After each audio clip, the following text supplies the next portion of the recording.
Good evening friends, നമ്മളെ പുതിയ വീഡിയോയിലേക്ക് എല്ലാവർക്കും സ്വാഗതം. വിത്ത് യുവർ പെർമിഷൻ ഞാൻ നിങ്ങളോട് കുറച്ച് കാര്യങ്ങളൊക്കെ പറയട്ടെ.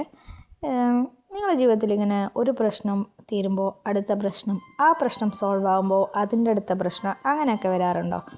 എങ്കിൽ നിങ്ങൾക്കുള്ളതാണ് ഈ വീഡിയോ. കാരണം എന്ന് വെച്ചാൽ ഇതിനും വലിയ പ്രശ്നങ്ങളൊക്കെ തരണം ചെയ്ത് മുന്നോട്ട് പോകുന്ന ഒരാളാണ് ഞാൻ. അപ്പോൾ നിങ്ങളെല്ലാവരും നല്ല വിശ്വാസത്തിന് ഇരിക്കുക. നമ്മളെല്ലാ പ്രശ്നങ്ങളും സോൾവ് ആകും എന്നുള്ള വിശ്വാസം ആദ്യം നിങ്ങളിലേക്ക് വരണം. കാരണം ഇതൊരിക്കലും എനിക്ക് പരിഹരിക്കാനാവില്ല, ഇതൊന്നും എനിക്കൊരിക്കലും ചെയ്യാനാവില്ല എന്ന് വിചാരിച്ചു കഴിഞ്ഞാൽ ഒരിക്കലും നമ്മളെ പ്രശ്നങ്ങളൊന്നും സോൾവ് ചെയ്യാൻ പറ്റില്ല. കാരണം എനിക്കാവും, ഐ ക്യാൻ എന്ന് ആദ്യം നമ്മളെ മനസ്സിൽ പറയുക. കാരണം എന്നെക്കൊണ്ടാവും. നമ്മളെ കൊണ്ട് ചെയ്യാൻ കഴിയാത്ത ഒരു കാര്യം ഇന്ന് ഈ ലോകത്തില്ല.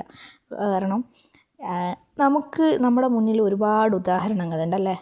അപ്പോൾ നമ്മളെ കൊണ്ട് എല്ലാ കാര്യങ്ങളും ചെയ്യാൻ കഴിയുമെങ്കിൽ ഈ കാര്യവും നമുക്ക് ചെയ്യാൻ പറ്റും. അപ്പോൾ ഫസ്റ്റ് നമ്മൾ ഒരു സ്റ്റെപ്പ് നമ്മൾ ചെയ്യേണ്ടതെന്ന് വെച്ചാൽ, കുട്ടികളുണ്ടെങ്കിൽ നമ്മൾ ഒരിക്കലും കുട്ടികളെ ഈ കാര്യങ്ങളൊന്നും അറിയിക്കാതിരിക്കുക. നമ്മളെ പ്രശ്നങ്ങൾ നമ്മളിൽ മാത്രം ഒതുക്കുക. ആദ്യം അതാണ് ചെയ്യേണ്ടത്. അപ്പോൾ ഈ വീഡിയോയിൽ ഇന്ന് ഞാൻ അധികം വലിച്ചു നീട്ടുന്നില്ല. ഇന്ന് ഞാൻ ഇവിടെ വന്നിട്ടുള്ളത് ദർശൂട്ടന് ഒരു മീൻ വേണമെന്ന് പറഞ്ഞിട്ടുണ്ടായിരുന്നു. അങ്ങനെ ബെറ്റ വാങ്ങിക്കാൻ വേണ്ടിയിട്ടാണ് ഞാൻ വന്നത്. അങ്ങനെ ബെറ്റയൊക്കെ വാങ്ങി വീട്ടിലേക്ക് പോയി. അപ്പോൾ അടുത്ത വിശേഷങ്ങൾ അടുത്ത വീഡിയോയിൽ കാണാം. ബായ്.